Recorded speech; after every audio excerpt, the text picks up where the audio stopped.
Hello friends, ಪೂರ್ಣ ಪದ್ಮ art and ಡಿಶಸ್ಗೆ ನಿಮಗೆಲ್ಲ ಸ್ವಾಗತ. ನಾನು ನಿಮ್ಮ ಅನ್ನಪೂರ್ಣ ಜಗದೀಶ್. ಇವತ್ತಿನ ದಿವಸ ಒಂದು ಹೊಸ ಡಿಶ್ ಅಂದರೆ ಬಟಾಣಿ ಬಾಲ್ಸ್ ಅಂತ ಮಾಡಿ ತೋರಿಸ್ತಾ ಇದ್ದೀನಿ. ಇದು ಬ್ರೇಕ್ಫಾಸ್ಟ್ಗೂ ಅಷ್ಟೇ ತುಂಬ ಚೆನ್ನಾಗಿರುತ್ತೆ. ಊಟದ ಜೊತೆಲಿ ಕೂಡ ಸ್ನ್ಯಾಕ್ಸ್ ಥರನೂ, ಊಟದ ಜೊತೆಯಲ್ಲೂ ನಂಚ್ಕೊಳ್ಳೋಕ್ಕೆ ಎಲ್ಲದಕ್ಕೂ ತುಂಬ ಚೆನ್ನಾಗಿರುತ್ತೆ. ಇದಕ್ಕೆ ಬೇಕಾಗಿರೋದು ನೋಡಿ, 1 ಬೌಲಷ್ಟು ಚಿರೋಟಿ ರವೆ, ಅದೇ 1 ಬೌಲಷ್ಟು ಬಟಾಣಿ. ಈಗಂತೂ ಸೀಸನ್ ಅಲ್ವಾ, ಚೆನ್ನಾಗಿ ಬರ್ತಾಯಿದೆ ಬಟಾಣಿ. ಮತ್ತು 1 ಸ್ಪೂನು ಕಡಲೆ ಹಿಟ್ಟು. ಇದಿಷ್ಟೂ ಹೊರಗಡೆ ಪಾರ್ಟ್ಗೋಸ್ಕರ ಇಟ್ಕೊಂಡಿದ್ದೀನಿ. ಇನ್ನು ಉಪ್ಪು, ಖಾರದ ಪುಡಿ, ಹಸಿಮೆಣಸಿನ್ಕಾಯಿ, ಅರಿಶಿನ ಮತ್ತು ಕಡಲೆಕಾಯಿ ಬೀಜ ಸ್ವಲ್ಪ ಮಿಕ್ಸರ್ಗೆ ತರಿಯಾಗಿ ಹಾಕ್ಕೊಂಡಿದ್ದೀನಿ. ಕಾಯಿ ತುರಿ ಮತ್ತು ಸಾಬೂದಾನ. ನಾನು ಯಾವಾಗೂ ಸಬ್ಬಕ್ಕಿನ ಒಂದು ಸ್ವಲ್ಪ ನೆನೆಸ್ಬಿಟ್ಟು ಒಂದು ಡಬ್ಬಿಯಲ್ಲಿ ಹಾಕಿಟ್ಕೊಂಡಿರ್ತೀನಿ. ಸುಮಾರು ಅಡುಗೆಗಳಿಗೆ ಅದನ್ನು ಬಳಸ್ತೀನಿ. ಈರುಳ್ಳಿ ಮತ್ತು ಒಂದು ದೊಡ್ಡದೊಂದು ಆಲೂಗಡ್ಡೆ ಮತ್ತು ಅದು ಬೇಯಿಸಿಟ್ಕೊಂಡಿದ್ದೀನಿ. 1 ಸ್ಪೂನ್ನಷ್ಟು ಬಿಳಿ ಎಳ್ಳು, ಒಂದು ಸ್ವಲ್ಪ ಕರಿಬೇವಿನ ಸೊಪ್ಪು. ನೋಡಿ, ಗೊತ್ತಾಯ್ತಲ್ಲ, ಇದಿಷ್ಟು ಸಾಮಗ್ರಿಗಳನ್ನು ಇಟ್ಕೊಂಡು ನಾನು ಬಟಾಣಿ ಬಾಲ್ಸ್ ಅಂತ ಮಾಡಿ ನಿಮಗೆ ತೋರಿಸ್ತಾ ಇದ್ದೀನಿ. ನೋಡಿ, ಮೊದಲಿಗೆ 1 ಬೌಲಷ್ಟು ರವೆ ಎಷ್ಟು ತೊಗೊಂಡಿದ್ದೀನಲ್ಲ ಅಷ್ಟೇ, ಅದೇ 1 ಬೌಲಲ್ಲಿ ಚಿರೋಟಿ ರವೆಗೆ ನೀರು ಮರಳಕ್ಕೆ ಇಟ್ಕೊಂಡಿದ್ದೀನಿ. ಅದಕ್ಕೆ ನಾನು ಚಿರೋಟಿ ರವೆ ನೀರು ಮರಳಿದ ಮೇಲೆ ಅದು ಒಂಚೂರು ಉಪ್ಪು ಮತ್ತು ಈ ಕಡಲೆ ಹಿಟ್ಟಿತ್ತಲ್ಲ ಅದನ್ನು ಹಾಕ್ತಾಯಿದ್ದೀನಿ. ಮತ್ತು ಈ ಬಟಾಣಿ ಇತ್ತಲ್ಲ ಇದನ್ನು ನಾನು ಮಿಕ್ಸರ್ ಜಾರ್ಗೆ ಹಾಕ್ಕೊಂಡ್ಬಿಟ್ಟು ನಾನು ಅದನ್ನು ಸ್ವಲ್ಪ ತರಿಯಾಗಿ ಮಾಡ್ಕೊಳ್ತೀನಿ. ಅದರಿಂದ ಕಲರು ತುಂಬ ಚೆನ್ನಾಗಿರುತ್ತೆ. ಇದನ್ನು ಮಾಡ್ಕೊಳ್ಳೋವಾಗ ನೀವು ಒಂದು ಸ್ವಲ್ಪ ಮಾತ್ರ ನೀರು ಹಾಕ್ಕೊಳ್ಳಿ, ಜಾಸ್ತಿ ಬೇಡ. 1 ಸ್ಪೂನ್ನಷ್ಟು ಮತ್ತು ಒಂದು ಅರ್ಧ ಸ್ಪೂನ್ನಷ್ಟು ಸಕ್ಕರೆ ಹಾಕ್ಕೊಳ್ಳಿ. ಅದರಿಂದ ಇದ್ರ ಬಣ್ಣ ಚೇಂಜ್ ಆಗಲ್ಲ. ನೋಡಿ, ಇದನ್ನು ಮಿಕ್ಸರ್ ಜಾರ್ಗೆ ಹಾಕ್ಕೊಂಡ್ಬಿಟ್ಟು ನಾನು ಈ ಥರ ಸ್ವಲ್ಪ ನುಣ್ಣಗಾಗುತ್ತೆ. ಹಸಿ ಬಟಾಣಿ ಅಲ್ವಾ, ನೀವು ನೀರು ಹಾಕ್ಕೊಳ್ಳೋ ಅವಶ್ಯಕತೆ ಇಲ್ಲ. ಸುಮ್ಮನೆ ಒಂದು ಅರ್ಧ ಸ್ಪೂನ್ನಷ್ಟು ಸಕ್ಕರೆ ಹಾಕ್ಕೊಂಡು ಅದನ್ನು ಮಾಡ್ಕೊಂಡಿದ್ದೀನಿ. ನೋಡಿದರೆ ಇವಾಗ ಇದು ನೀರು ಮರಳ್ತಾ ಇದೆಯಲ್ಲ, ಇದಕ್ಕೆ ನಾವು ಇಟ್ಕೊಂಡಿದ್ವಲ್ಲ ಅದರಲ್ಲೇ ಒಂದು ಸ್ವಲ್ಪ ಉಪ್ಪು ಹಾಕ್ತಾಯಿದ್ದೀನಿ.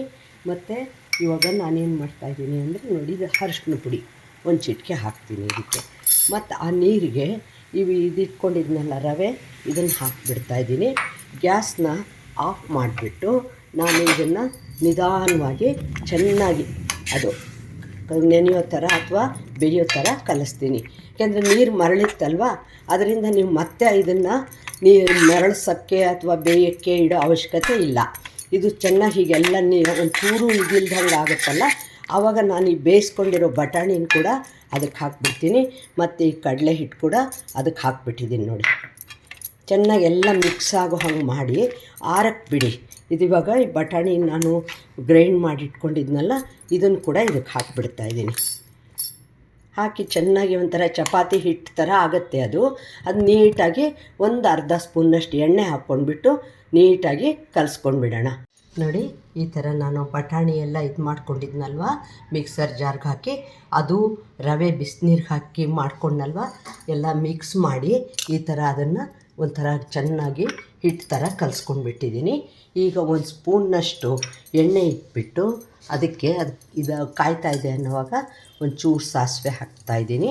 ಸಾಸಿವೆ ಹಾಕಿದ ಮೇಲೆ ನೋಡಿ ಎಳ್ಳು ಹಾಕ್ತೀನಿ. ಅದೇ ಥರ ನಾನು ಈರುಳ್ಳಿ ಹಾಕ್ತಿದ್ದೀನಿ. ಇದೆಲ್ಲ ಏನೂ ಬೇಯಬೇಕಾಗಿಲ್ಲ ನಿಮಗೆ. ಸುಮ್ಮನೆ ಒಂದು ಸ್ವಲ್ಪ ಚೆನ್ನಾಗಿ ಎಲ್ಲನೂ ಕೂಡ್ಕೊಂಡ್ರೆ ಸಾಕು. ಖಾರದ ಪುಡಿ, ಉಪ್ಪು ಮತ್ತು ತೆಂಗಿನಕಾಯಿ ಎಲ್ಲ ಇಟ್ಕೊಂಡಿರೋ ಎಲ್ಲ ಸಾಮಾನು ಕೂಡ ನೀವು ನಿಧಾನವಾಗಿ ಒಂದಾದಮೇಲೆ ಒಂದು ಹಾಕಿ ಹೀಗೆ ಮಿಕ್ಸ್ ಮಾಡ್ತಾ ಬಂದುಬಿಡಿ. ಅದನ್ನು ಮಾಡೋವಾಗ ಒಂಚೂರು ಅಯ್ಯೋ ಇದು ಇಷ್ಟೊಂದು ಮಾಡಬೇಕಾ ಅನ್ನಿಸ್ಬೋದು, ಆದರೆ ತಿಂದು ನೋಡಿದಾಗ ಅದ್ರ ರುಚಿ ಇದೆ ನೋಡಿ, ಆವಾಗ ನಿಮಗೆ ಅಯ್ಯೋ ಮಾಡ್ಬೋದು ಈ ಥರ ಅನಿಸ್ಬಿಡತ್ತೆ.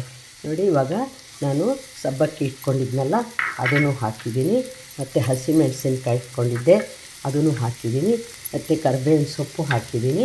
ನೋಡಿ, ಎಲ್ಲ ನಿಧಾನಕ್ಕೆ ಹೀಗೆ ಮಿಕ್ಸ್ ಮಾಡಿಬಿಡಿ ಚೆನ್ನಾಗಿ. ನಾನು ಹೇಳಿದ್ದೀನಲ್ವ ಆವಾಗಲೇ ಬಟಾಣಿ ಬಾಲ್ಸ್ ಅಂತ ನಾನು ಮಾಡ್ತಾಯಿರೋದು. ನಾನೇನು ಫ್ರೈ ಮಾಡ್ತಾಯಿಲ್ಲ ಇದನ್ನು, ಅಂದರೆ ಕರಿತಾಯಿಲ್ಲ ಎಣ್ಣೆಯಲ್ಲಿ, ಬೇರೆ ಥರ ನಿಮಗೆ ತೋರಿಸ್ತೀನಿ. ನೋಡಿ, ಇದೆಲ್ಲ ಮಿಕ್ಸ್ ಆಗ್ತಾಯಿದೆ ಅಲ್ವಾ. ಇವಾಗ ನಾನು ಆಲೂಗಡ್ಡೆನ ಈ ಥರ ಸ್ಮ್ಯಾಶ್ ಮಾಡಿ ಇಟ್ಕೊಂಡಿದ್ದೀನಿ, ಅದನ್ನು ಕೂಡ ಅದಕ್ಕೆ ಹಾಕ್ತೀನಿ. ಮತ್ತು ಅದಾದಮೇಲೆ ಇದು ಕಡಲೆಕಾಯಿ ಬೀಜದ ಪುಡಿ ಮಾಡಿಟ್ಕೊಂಡಿದ್ನಲ್ಲ ಅದನ್ನು ಹಾಕಿಬಿಟ್ಟಿದ್ದೀನಿ. ಹಾಕಿ ಎಲ್ಲನೂ ಚೆನ್ನಾಗಿ ನಿಧಾನವಾಗಿ ನಾನು ಗ್ಯಾಸ್ ಆಫ್ ಮಾಡಿಬಿಟ್ಟೆ ಮಿಕ್ಸ್ ಮಾಡ್ತೀನಿ. ನೋಡಿ, ಇದು ಸ್ಟಫಿಂಗಿಗೆ ಈ ಥರ ಮಾಡ್ಕೊಂಡಲ್ಲ, ನಾನು ಅದನ್ನು ಒಂಚೂರು ನೀರು ಕೈ ಮಾಡ್ಕೊಂಡ್ಬಿಟ್ಟು ನಾನು ನೋಡಿ ಈ ಥರ ಉಂಡೆ ಥರ ಮಾಡಿ ಇಟ್ಕೊಂಡ್ಬಿಡ್ತೀನಿ.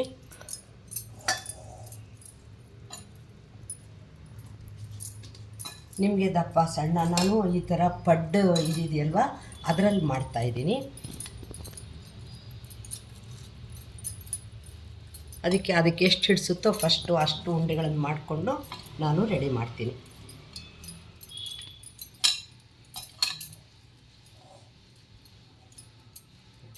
ಹೀಗಾಯ್ತಲ್ವ ಇದು. ಇದನ್ನು ಮಾಡ್ಕೊಂಡು ಇಟ್ಕೊಂಡಿದ್ರಲ್ಲ, ಇದನ್ನು ಸ್ವಲ್ಪ ಹಿಂಗೆ ತೊಗೊಂಡು ನಿಧಾನವಾಗಿ ಹಿಂಗೆ ನೀರು ಕೈ ಅದ್ಕೊಳ್ಳೋದ್ರಿಂದ ನಿಮಗೆ ಅದು ಚೆನ್ನಾಗಿ ಹಿಂಗೆ ಅಗಲ ಆಗುತ್ತೆ. ಈ ಥರ ಮಾಡ್ಕೊಳ್ಳಿ.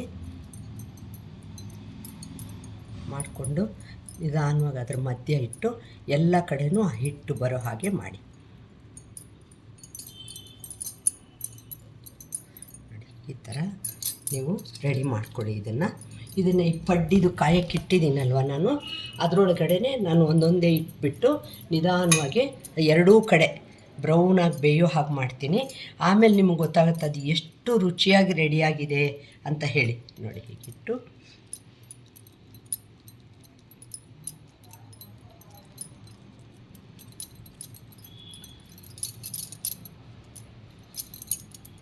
ಹೀಗೆ ಈ ಥರ ಎಲ್ಲ ಬಾಲ್ಸನ್ನು ನಾನು ಮೊದಲು ರೆಡಿ ಮಾಡ್ಕೊಳ್ತೀನಿ.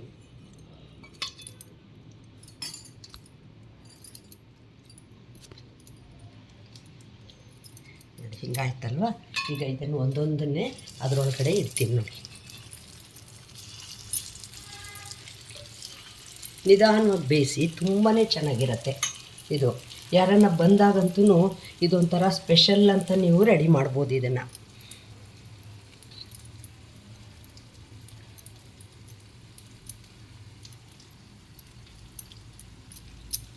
ಹಿಂಗೆ ನೋಡಿ, ಹಿಂಗೆ ಮಾಡ್ತಾನೆ ಅದರಲ್ಲಿ ಇಟ್ಕೊಂಡು ಬಂದ್ಬಿಡ್ತೀನಿ.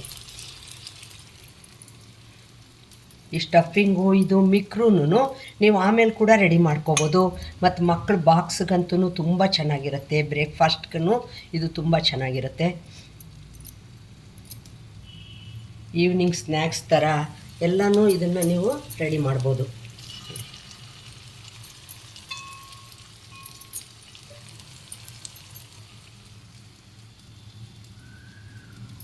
ಒಂಚೂರು ನೀರು ಕೈ ಮಾಡ್ಕೊಳ್ಳಿ, ಅದರಿಂದ ನಿಮಗೇನೂ ಕಷ್ಟ ಆಗಲ್ಲ.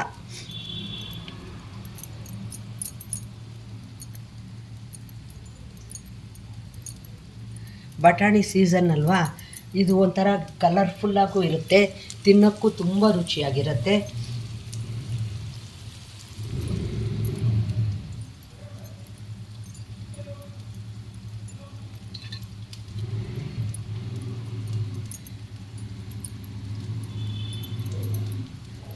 ಮತ್ತು ಕಡಲೆಕಾಯಿ ಬೀಜ ಎಲ್ಲ ಹಾಕಿದ್ದೀವಲ್ವ, ಅದರದ್ದು ಕೂಡ ಪ್ರೋಟೀನ್ಸು ಚೆನ್ನಾಗಿರುತ್ತೆ ಇದು.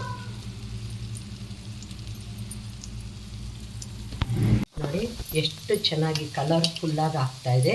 ತುಂಬಾ ಗರಿಗರಿಯಾಗಿ ಆಗುತ್ತೆ ಇದು. ಯಾಕೆಂದರೆ ರವೆ ಎಲ್ಲ ಹಾಕಿದ್ದೀವಲ್ವ, ನೋಡಿ ಎಲ್ಲನೂ ಹೀಗೆ ತಿರುಗಿಸಿ ಎರಡೂ ಕಡೆ. ತುಂಬ ಎಣ್ಣೆ ಏನೂ ಬೇಡ. ನೀವು ಹೊರಗಡೆ ಪಡ್ಡು ತಿಂದಾಗ ಎಷ್ಟೊಂದು ಎಣ್ಣೆ ಹಾಕ್ತಾ ಇರ್ತಾರೆ, ನೀವು ಅಷ್ಟೊಂದು ಎಣ್ಣೆ ಕೂಡ ಇದಕ್ಕೆ ಹಾಕಬೇಕಾಗಿಲ್ಲ. ತುಂಬ ಟೇಸ್ಟ್ ತುಂಬ ಚೆನ್ನಾಗಿರುತ್ತೆ. ನೋಡಿ, ತೆಗೆದು ಈ ಥರ ಒಂದೊಂದೇ ಹೇಳೋದು ಅಷ್ಟೇ, ಏನೂ ಕಷ್ಟ ಇಲ್ಲ, ಎಲ್ಲ ಸಲೀಸಾಗಿ ಬಂದುಬಿಡತ್ತೆ.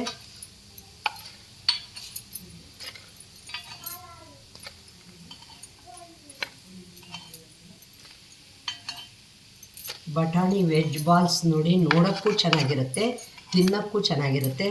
ಮತ್ತು ಎಷ್ಟು ಘಮ ಅಂತ ವಾಸನೆ ಬರ್ತಾಯಿದೆ ಗೊತ್ತಾ. ನೋಡಿ, ನೀವು ಎಷ್ಟು ಗರ್ಗರಿ ಬೇಕೋ ಮಾಡ್ಕೋಬೋದು. ಯಾರಿಗಾದ್ರೂ ಮೆತ್ತಗೆ ಬೇಕಾದ್ರೂ ನೀವು ಮಾಡ್ಕೋಬೋದು.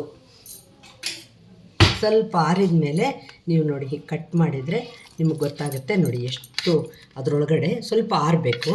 ಆರಿದ್ರೆ ಅದರೊಳಗಡೆ ನೋಡಿ, ಇದು ಸ್ಟಫಿಂಗ್ ಇದು ಮಾಡಿದ್ದೀನಲ್ವ, ಅದು ಎಷ್ಟು ಚೆನ್ನಾಗಿ ಅದರೊಳಗೆ ಟೇಸ್ಟು ತುಂಬ ಚೆನ್ನಾಗಿರುತ್ತೆ. ನೋಡಿ, ಈ ಥರ ಸ್ವಲ್ಪ ಆರಿದ ಮೇಲೆ ಕಟ್ ಮಾಡಬೇಕಷ್ಟೆ.